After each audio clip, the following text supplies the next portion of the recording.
Hello दोस्तों, नमस्कार। आप सभी का स्वागत करते हैं आपके अपने YouTube channel study with DSR जी में। साथियों, आज की इस वीडियो में 69,000 शिक्षक भर्ती में आंसर की प्रकरण 6800 या 1356 वाले कोर्ट आर्डर को लेकर के महत्वपूर्ण अपडेट के साथ साथ आज की प्रमुख खबरों को डिस्कस करेंगे।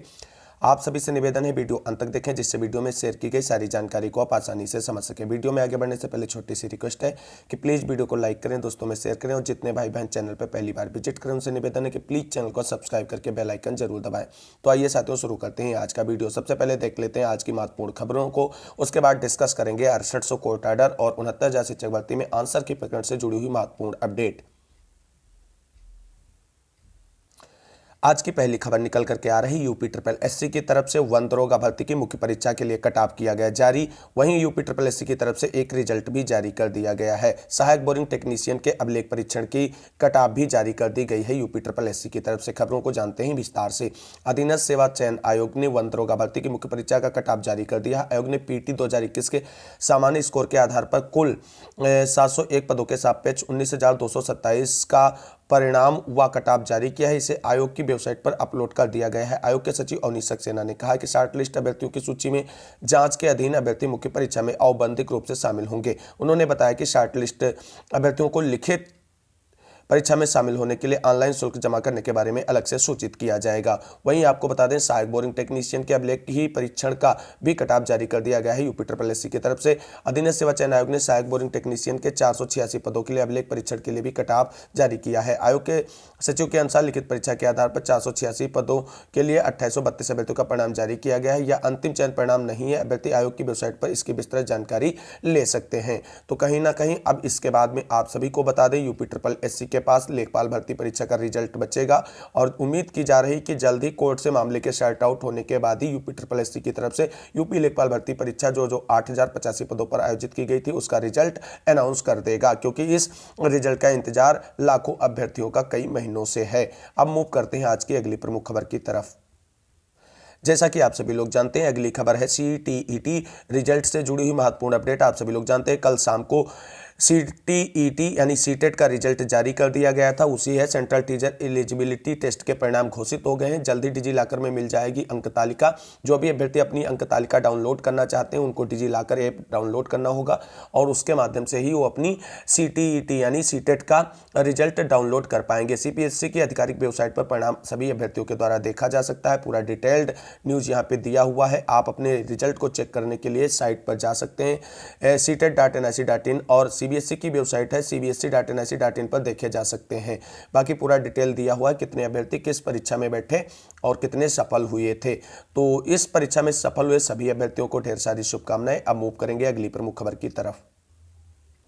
आज की अगली प्रमुख खबर निकल करके आ रही PCS परीक्षा से जुड़ी हुई महत्वपूर्ण अपडेट। तो क्या है खबर, जान लेते हैं इसे विस्तार से। परीक्षा के बदले प्रारूप के तहत PCS के लिए आवेदन शुरू हुए हैं। मेंस में वैकल्पिक विषय की जगह यूपी पर आधारित होंगे। 2 नए प्रश्न पत्र बाद में जारी होगा इसका विस्तृत पाठ्यक्रम। खबर समझते हैं विस्तार से। उत्तर प्रदेश लोक सेवा आयोग की सम्मिलित राज्य प्रवर अधीनस्थ सेवा यानी PCS परीक्षा 2023 के लिए शुक्रवार को आवेदन शुरू हो गया है।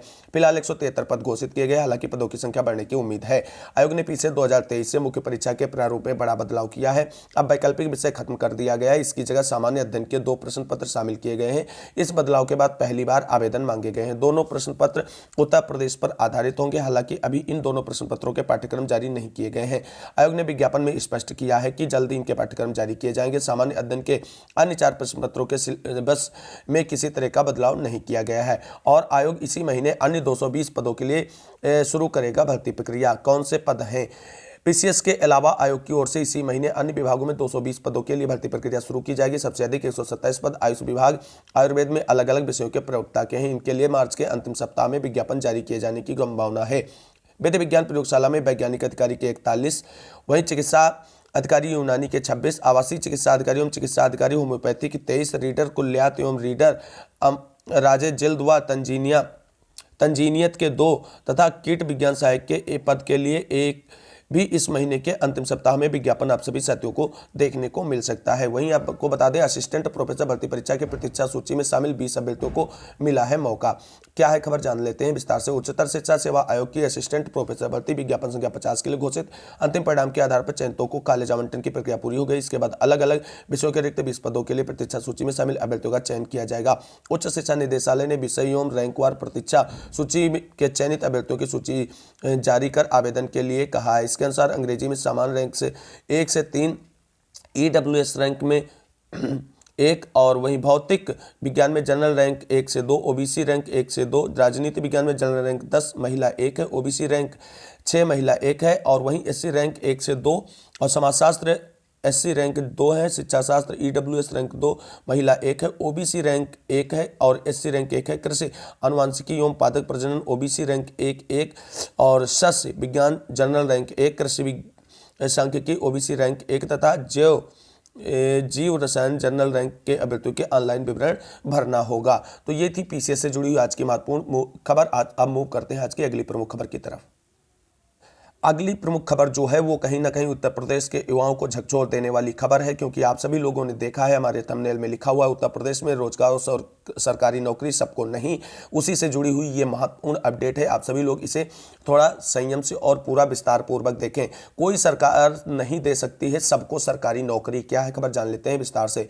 विधान परिषद में शुक्रवार को नेता सदन केशव प्रसाद मौर्य ने कहा कि बेरोजगारों को कम काम उपलब्ध कराने के लिए सरकार ने कई कदम उठाए। सबको सरकारी नौकरी कोई सरकार नहीं दे सकती, ना तो आप यानी बसपा सरकार दे सके थे और ना हम दे सकेंगे। केशव बसपा के भीमराव अंबेडकर के सवाल का जवाब दे रहे थे। अंबेडकर ने डिग्रीधारी और शिक्षित बेरोजगारी की समस्या उठाई थी। उन्होंने कहा कि सरकार इस तरफ पर्याप्त ध्यान नहीं दे रही है। वहीं आपको बता दें, शिक्षकों के अंतरजनपदीय तबादलों पर फिलहाल कोई फैसला नहीं। प्रश्न पैर में सपा के डॉक्टर मान सिंह यादव ने मानवीय आधार पर परिषदीय शिक्षकों के अंतरजनपदीय स्थानांतरण की मांग उठाई। इस पर बेसिक शिक्षा मंत्री संदीप सिंह ने कहा कि शिक्षकों का जिला काडर का है। फिलहाल अंतरजनपदीय स्थानांतरण का कोई विचार नहीं है। जिलों के अंदर तबादले के लिए नीति जारी कर दी गई है। इसे पूरा करने के बाद अंतरजनपदीय तबादले पर विचार होगा। वहीं श्यामा प्रसाद मौर्य ने दिनेश शर्मा का किया विरोध। शिक्षा संबंधी मुद्दों पर चर्चा के दौरान पूर्व डिप्टी सीएम दिनेश शर्मा सरकार की ओर से उठाए कदमों का ब्यौरा रखने लगे। इस पर सपा सदस्य स्वामी प्रसाद मौर्य ने कहा कि किस हैसियत से डॉक्टर शर्मा जवाब दे रहे हैं। नेता सदन केशव प्रसाद मौर्य ने कहा कि डॉक्टर दिनेश शर्मा सभापति की अनुमति से बोल रहे हैं। इस पर पक्ष विपक्ष में तीखी नोकझोंक होती हुई नजर आई। तो साथियों, ये स्पष्ट हो गया है कि उत्तर प्रदेश में सरकार ने स्पष्ट कर दिया है कि कोई भी सरकार सभी को सरकारी नौकरी नहीं दे सकती है। तो ऐसे में युवाओं को क्या करना चाहिए? क्या अपनी नौकरी पक्की करने के लिए जन आंदोलन करना चाहिए, या शांत बैठकर केवल मूक दर्शक बने रहने से ही कुछ हम लोगों का समाधान होगा? देखना है क्या आगे इस पे एक्शन सरकार की तरफ से लिया जाएगा। क्या इस तरीके से बयान जो है वो कहीं ना कहीं युवाओं में निराशा भरने का काम नहीं करते हैं? अगर इस तरीके से चलता रहा तो युवाओं का आक्रोश कहीं इनके तख्ता पलट का कारण बन सकता है। अब मूव करेंगे अगली प्रमुख खबर की तरफ। साथियों, आज की अगली प्रमुख खबर है 12,460 शिक्षक भर्ती से जुड़ी हुई महत्वपूर्ण अपडेट। साथियों, जैसा कि आप सभी लोग जानते हैं, 12,460 शिक्षक भर्ती में डिस्पोजल आप सुनवाई लगी हुई थी, लेकिन उसके बाद में जज साहब के बदलने के बाद इस मामले का मैटर जो है पटरी से उतर गया था। हालांकि एप्लीकेशन के द्वारा पुनः केस लिस्टेड कराया गया और सुनवाई भी कराई गई, और उसके बाद आपको बता दें अगली डेट फिर एक बार 12,460 शिक्षक भर्ती अभ्यर्थियों को राहत देने वाली निकलकर सामने आ रही है। अगली डेट इस मामले में जो कोर्ट सुनवाई के लिए लगी है वो लगी हुई है 17 मार्च, और आप सभी लोग देख सकते हैं 12,460 शिक्षक भर्ती से जुड़े हुए अभ्यर्थियों के लिए बड़ी खबर है।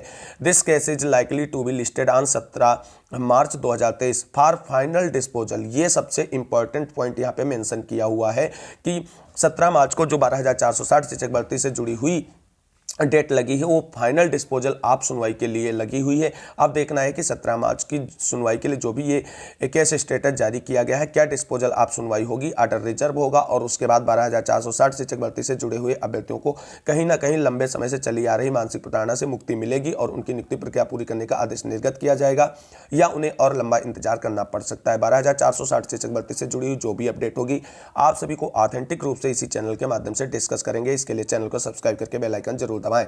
तो आइए साथियों, अब देखते हैं आज की अगली प्रमुख खबर जो 69,000 शिक्षक भर्ती से जुड़ी हुई है।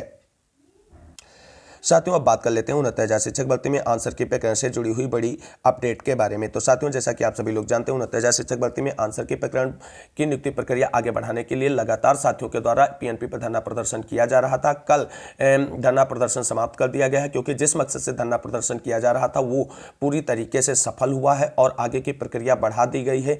क्या प्रक्रिया आगे बढ़ाई गई है, क्या खबर निकलकर सामने आ रही है, उसको देख लेते हैं। आप सभी लोग देख सकते हैं महादेव अंततः पीएनपी द्वारा सफल अभ्यर्थियों की सूची सचिव बेसिक शिक्षा परिषद एवं एनआईसी को भेज दी गई है और इसी को लेकर के आप सभी लोग जानते हैं साथियों के द्वारा पीएनपी पे धरना प्रदर्शन आंदोलन किया जा रहा था और वो धरना प्रदर्शन और आंदोलन पूरी तरीके से सफल होता नजर आया है क्योंकि आगे की कार्रवाई के लिए प्रक्रिया बढ़ा दी गई है। इसी से जुड़ी हुई आज की प्रमुख खबर जो है सभी अखबारों में छपी है उसे डिस्कस करते हैं। इस खबर को आप सभी साथी लोग विस्तृत रूप से देख सकते हैं कि जो भर्ती आई थी 4 वर्ष में ना हो सकी है पूरी। वर्ष 2018 में 69,000 भर्ती के कुछ अभ्यर्थी धरने पर कुछ कोर्ट में जिन्हें पढ़ाना था वो लड़ रहे हैं मुकदमा। खबर जानते हैं विस्तार से। परिषदीय बेसिक विद्यालयों में रिक्त 69,000 पदों पर शिक्षक भर्ती वर्ष 2018 में आई थी, लेकिन यह करीब 4 वर्ष में भी पूरी नहीं हो सकी। कुछ अभ्यर्थियों ने आरक्षण निर्धारण में गड़बड़ी का आरोप लगाकर हाईकोर्ट में याचिका दाखिल की है। आरोपों की पुष्टि तब हुई जब 5 जनवरी 2022 को बेसिक शिक्षा विभाग ने आरक्षित वर्ग के 6800 अभ्यर्थियों की अलग से सूची जारी कर दी। कुछ अभ्यर्थी आरक्षित वर्ग की 19,000 सीटों पर गड़बड़ी का आरोप लगा रहे हैं। इसी भर्ती में परिभाषा के एक प्रश्न के चारों उत्तर गलत होने का विवाद भी है। इसमें कोर्ट के आदेश पर या अच्छी अभ्यर्थियों की पात्रता सूची फाइनल तो कर दी गई, लेकिन अंक देने और नियुक्ति की प्रक्रिया अभी दूर की कौड़ी है क्योंकि इस भर्ती में उतने पद रिक्त नहीं बचे हैं जितने चयनित होकर के अब इस सूची में चयनित होकर के नियुक्ति प्रक्रिया के लिए मांग कर रहे हैं। आप सभी को बता दें पढ़ाना था वो और आपको बता दें 69,000 शिक्षक भर्ती में जिन अभ्यर्थियों को पढ़ाना था, जिन्हें चयनित होकर के शिक्षक बनना था, वो अब चंदा जुटाकर मुकदमा लड़ रहे हैं। इस भर्ती के लिए परीक्षा 6 जनवरी 2019 को हुई थी। वर्ष 2020 में परिणाम आया तो आरक्षण विसंगति होने का आरोप आरक्षित वर्ग के अभ्यर्थियों ने लगाया। मामले में हाईकोर्ट में याचिका लगाई गई। इसके साथ ही मुख्यमंत्री योगी आदित्यनाथ से भी शिकायत की गई थी। मुख्यमंत्री के हस्ताक्षर पर आरक्षित वर्ग के 6800 अभ्यर्थियों की अलग से सूची जारी कर दी गई थी। अब इस सूची में शामिल लक्ष्मीकांत व अन्य अभ्यर्थी जल्द नियुक्ति दिए जाने की प्रक्रिया पूरी करने की मांग कर रहे हैं। पिछड़ा दलित संयुक्त मोर्चा के प्रदेश अध्यक्ष सुशील कश्यप एवं संरक्षक भास्कर सिंह यादव का आरोप है कि आरक्षण की विसंगति 6800 सीटों पर नहीं बल्कि 19,000 सीटों पर हुई, जिन पर आरक्षित वर्ग के अभ्यर्थी चयनित होकर ओबीसी अभ्यर्थियों की जगह नौकरी कर रहे हैं। इस मामले में कोर्ट की सुनवाई के चलते 6800 की सूची पर स्टे लगा है और लखनऊ बेंच से सुनवाई पर फैसला सुरक्षित कर लिया है। ऐसे में अब 6800 सूची के अभ्यर्थी और 19,000 पदों पर आरक्षण का लाभ देने की मांग करने वालों में की लखनऊ बेंच के फैसले की प्रतीक्षा है। हालांकि इसको जारी करने के लिए 13 तारीख की डेट अनाउंस कर दी गई कोर्ट की तरफ से।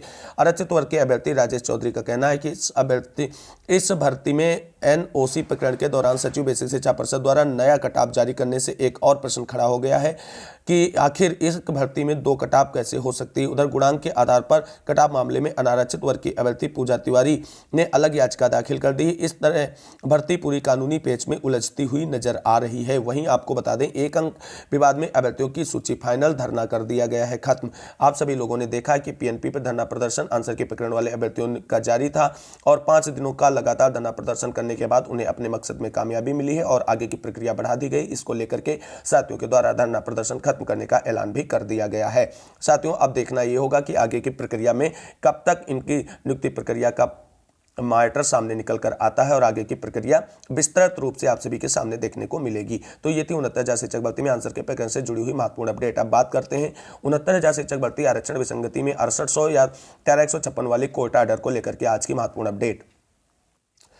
साथियों जैसा कि आप सभी लोग जानते हैं 69,000 शिक्षक भर्ती में आरक्षण विसंगति मामले को लेकर के लखनऊ बेंच में जो हाईकोर्ट में ऑर्डर रिजर्व था उसके डिलीवर डेट को लेकर के कॉज लिस्ट जारी कर दी गई हाईकोर्ट की तरफ से। 13 मार्च को आप सभी को बता दें 4 बजे के समथिंग अपना कोर्ट ऑर्डर सिंगल बेंच से डिलीवर होगा ओपी शुक्ला सर के जजमेंट के रूप में और वहां से उम्मीद ये लगाई जा रही कि सभी अभ्यर्थी जो इस मामले से जुड़े हुए हैं उनके साथ पूरी तरीके से न्याय किया गया होगा ओपी शुक्ला सर की बेंच के द्वारा और किसी भी वर्ग के अभ्यर्थी को निराश नहीं किया गया होगा। हालांकि ऐसा हो ही नहीं सकता कि किसी भी वर्ग के अभ्यर्थी को निराश ना किया गया हो, क्योंकि आप सभी लोग जानते हैं जो भी कोर्ट के जजमेंट आते हैं उसमें कहीं ना कहीं एक पक्ष जरूर नाराज होता है, क्योंकि सभी का हित कोर्ट की तरफ से नहीं किया जा सकता है, क्योंकि कोर्ट पूरी तरीके से कानूनी विश्लेषण के बाद ही कोई डिसीजन देता है।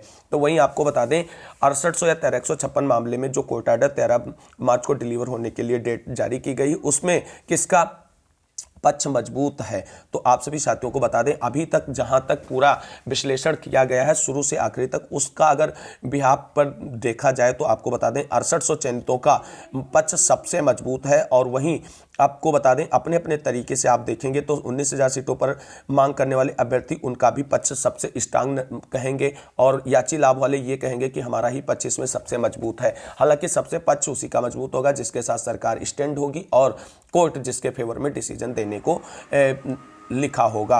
अब कोर्ट ऑर्डर आने के बाद ये पता चलेगा कि किसके फेवर में टोटली डिसीजन आया है।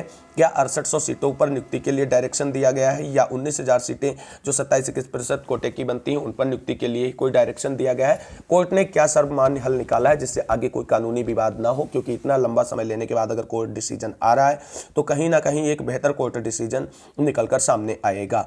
हालांकि आप सभी को बता दें, कल जब से केस स्टेटस जारी हुआ है कोर्ट ऑर्डर डिलीवर डेट को लेकर के, तब से उन सभी अभ्यर्थी जो केवल दिखावे के लिए अपने पक्ष को मजबूत कह रहे हैं उनकी तरफ से डीबी जाने की पूरी तैयारी कर ली गई, और वो नहीं चाहते हैं कि ये भर्ती प्रक्रिया इतनी आसानी से पूरी हो।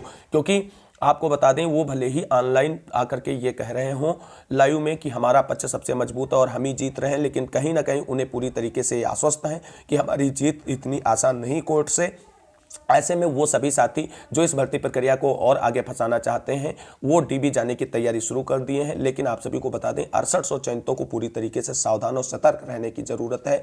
कोर्ट ऑर्डर आप सभी लोग जानते हैं 13 को डिलीवर होने वाला है, और उससे पहले आप सभी लोग तैयारी पूरी कर लें और 6800 में चयनित प्रत्येक भाई बहन लखनऊ पहुंच जाए। कोर्ट ऑर्डर आने के बाद जस्ट आप सभी लोगों को एक्शन लेना होगा अपनी नियुक्ति प्रक्रिया काउंसलिंग शेड्यूल जारी कराने के लिए बेसिक शिक्षा पर विभाग पर दबाव बना करके। क्योंकि आप सभी को बता दें अगर मार्च महीने में आप सभी लोगों ने अपनी प्रक्रिया को पूरी नहीं कराया तो आप सभी को और लंबा इंतजार करना पड़ सकता है, क्योंकि मार्च के लास्ट में आप सभी को निकाय चुनाव की अधिसूचना देखने को मिलेगी, और अगर एक बार निकाय चुनाव की अधिसूचना लग गई तो आप सभी लोगों का मामला लटक सकता है। तो आप सभी लोग इंतजार ना करें, सभी 6800 में चयनित भाई बहन अपने बैग तैयार कर लें। अब आप सभी लोगों को बिल्कुल नियुक्ति पत्र मिलने वाला ही है, और इसी को लेकर के आप सभी लोग अपने मानसिक आर्थिक सभी प्रकार से शारीरिक तैयार रहें लखनऊ पहुंचकर अपने अधिकार को लेने के लिए। अब देखना यह है कि जो भी कोर्ट ऑर्डर डिलीवर होने वाला है किस पक्ष में कोर्ट ऑर्डर जा रहा है, क्या पेवर 6800 के साथ में है या 6800 के साथ में कुछ अन्य को भी राहत मिल रही है कोर्ट से।